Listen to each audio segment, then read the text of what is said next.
This is Caribbean News Desk. I'm Dennis Chabrol. First, the headlines.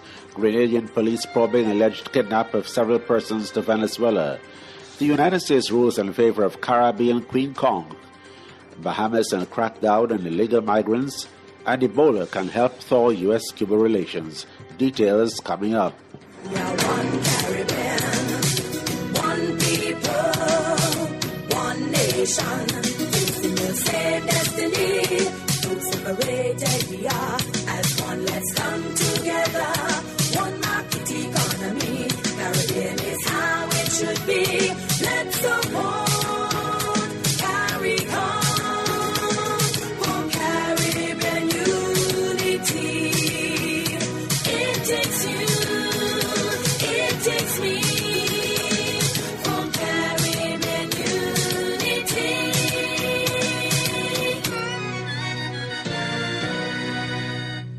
Grenadian police were up to Monday still working with their Venezuelan counterparts to probe an alleged kidnap of 5 nationals of that Caribbean island. A police spokesman said that so far investigators have not come up with any concrete leads about how the men vanished and what might have been the motive. A Grenada Police Force spokesman said that so far no ransom has been demanded since the men were allegedly kidnapped between October 15 and 27. Investigators do not know which seaport the Grenadian men may have left the island from. Asked whether the motive appeared to be drug-related, the spokesman insisted that sleuths were looking at all angles. Bahamian authorities say that the arrest over the weekend of 76 undocumented migrants is not connected with a new, stricter immigration law that took effect on November 1. Foreign Affairs and Immigration Minister Fred Mitchell says the weekend detentions were routine. He cautions that a crackdown should not be used to inflame passions. Under the new immigration law, the Bahamian government will not accept applications for work permits from persons residing illegally in the country, while illegal immigrants will have to carry their passports at all times. In this crackdown, many children were left unattended and were handed over to the Social Services Department. Bahamian authorities say a large number of Haitians were due to be deported to their homeland in the coming days. Mitchell referred to comments and photos posted on social media that he said could cause confusion among the public. The minister said there were no reports of abuses by immigration authorities and emphasized that the new measures are not targeted at any particular national group. Although there is a lack of official data, it is known that a vast majority of immigrants in the Bahamas are Haitians, representing about 16% of the population. Britain says it is seeking to strengthen bilateral ties with Cuba, particularly in the trade and investment area, within the framework of the European Union's renewed interest in the island and the entire Latin American region. Hugo Swire, a Minister of State for Britain's Foreign and Commonwealth Office, made the remarks in the Cuban capital, saying the government intends for more British companies to invest in Cuba and contribute to the Caribbean country's economic development. His working visit last week was the first by a British minister to Cuba in a decade. Swire made it clear that Britain is not setting aside its concerns over the human rights situation on the communist-ruled island, but said the government is acting in the context of Europe's renewed interest in Cuba and the region as a whole. German, Dutch, and French government officials have made recent trips to Cuba, said Swire, whose visit coincides with EU-Cuba talks aimed at reaching a new political accord. Relations between the European Union and Havana have been governed since 1996 by the EU's so-called common position, which states that democratic reforms in the island are a prerequisite for full bilateral ties. During his visit, the British minister has sat down with authorities in different sectors, including Foreign Trade and Investment Minister Rodrigo Malbierica and the Deputy Health, Agriculture, and Energy and Industry Ministers. Swire on Friday praised the island's efforts to combat the deadly Ebola virus in other nations and also hailed Cuba for hosting ongoing peace talks between the Colombian government, the FARC, and the FARC guerrilla group. He said Britain is making preparations for a visit in 2015 by a trade delegation made up of prominent British business leaders and has already identified priority sectors including tourism, renewable energy, agriculture, and state-of-the-art technology. Cooperation between Washington and Havana on the deadly Ebola virus can potentially help to thaw relations between the United States and Canada. Earlier this month, a delegation from the U.S. Centers for Disease Control, or CDC, participated in high-level talks in Havana on how best to keep the disease at bay. Held under the auspices of the ALBA initiative, the U.S. team welcomed the strategic discussions and said that assistance would be provided through the Pan American and World Health Organizations. Director of the Washington, D.C.-based Council for Hemispheric Affairs, or COHA, Larry Burns, tells Caribbean News Desk that should Ebola spread to the Americas, relations between the two long-time adversaries can improve. If the Ebola situation grows any worse, the Obama administration may use the Obama necessity to develop de facto cooperation with Cuban on the Ebola front. That they will say that, this is it, we have to cooperate with Cuba. I think there's a real possibility that this may happen, risk the ire of Cuban-American politicians.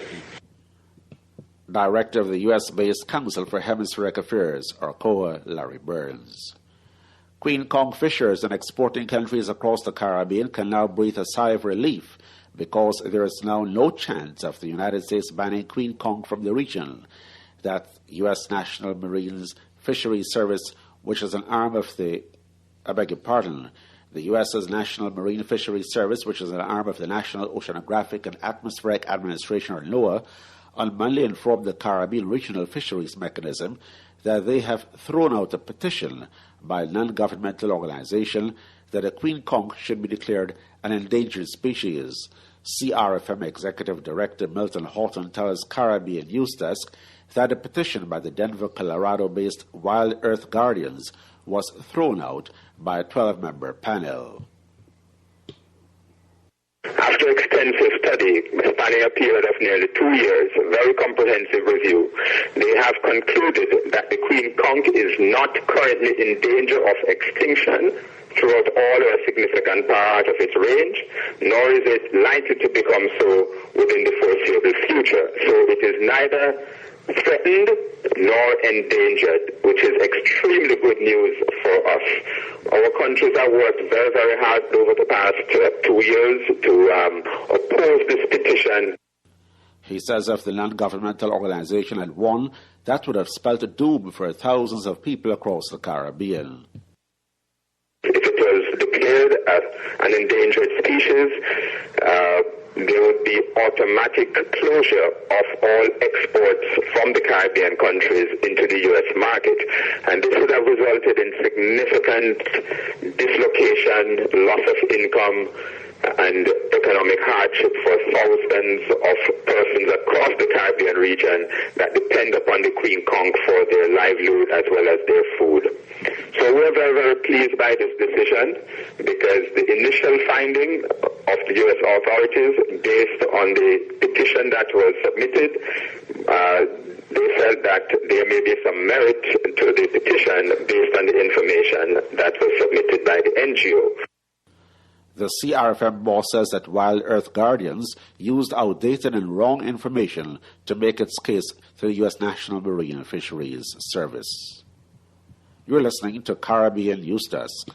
We are 15 states with a common goal, a unified purpose to face the world, enriching lives, empowering people, creating a strong economic region. No matter where you're from, no hassle, just freedom. Whether business, school, or pleasure, we will benefit together. The CARICOM single market, good for you and me.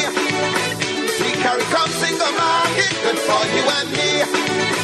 The CARICOM single market, good for you and me. Oh yeah. St. Lucia will sign a memorandum of understanding with a university in Barbados to collaborate on projects of food security, biodiversity, and exploration of natural resources. The Ministry of Sustainable Development, Energy, Science and Technology said in a statement that the goal of the agreement is to develop cooperation with the Centre for Food Security and Entrepreneurship at the University of the West Indies Cave Hill campus in Barbados. The St. Lucia government says that it has been working with the United Nations Environment Programme and at the University of the West Indies to develop a green economy initiative.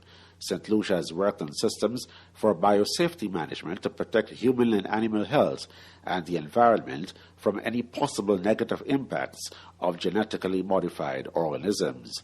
The Kenny Anthony administration says St. Lucia's natural resources hold much potential for exploration and development of new products, services, and industries.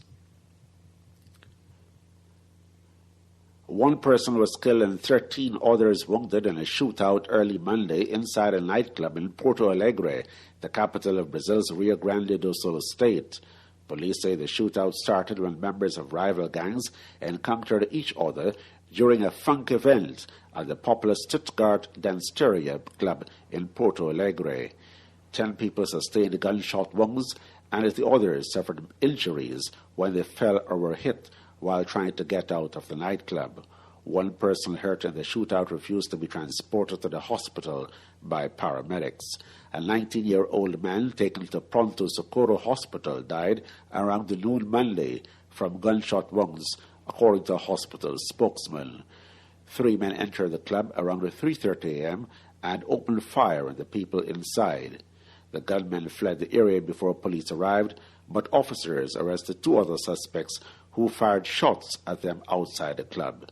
3 other individuals were arrested and charged with taking part in the shootout, but police did not provide further details on the arrests or their connection to the incident. Stuttgart Danceteria's owners said everyone entering the club was frisked to make sure that they were not armed. The gunmen who started the shootout, however, overpowered a bouncer before making their way inside the establishment. The gang members who responded to the attack had apparently smuggled their weapon into the club inside a woman's purse. The inflation of food prices in Latin America and the Caribbean rose 1.2% last September, 0.4% more than in August, and one of the highest rates for any category in 2014. That's according to United Nations Food and Agriculture Organization, or FAO. In its monthly report on prices, the FAO said that the price of meat increased in September and influenced the overall rise in food inflation, while the price of potatoes declined in several countries of the region. A drop in overall food prices in September was seen in Costa Rica, El Salvador, Honduras, and in Nicaragua. On the contrary, food inflation grew in Guatemala, Mexico, Panama, and the Dominican Republic. Of the South American countries observed during the month of September, Bolivia and Paraguay showed the least inflation of food prices compared with the month before, with a decrease of 1.6% and 0.6% respectively. Ecuador saw no change in food prices, which increased in Argentina 1.1%, Brazil 0.8%, Chile 2.1%, Colombia 0.2%, Peru 0.4%, and Uruguay 1.8%. And that's it for a Caribbean News Desk for today. Don't forget that you can join us tomorrow for another edition. Thanks for joining us. I'm Dennis Chabral.